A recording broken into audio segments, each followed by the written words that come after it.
Welcome to the in front of me, ASUS Zenfone 9, and I'll show you how to turn on and turn off silent mode on this device.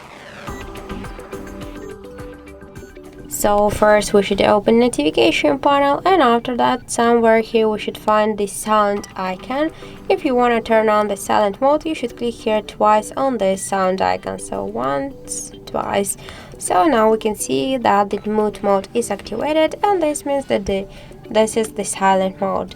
If you want to turn off the silent mode, we should click here only once on the mute icon, and that will switch to the sound. So this means that the silent mode is turned off successfully.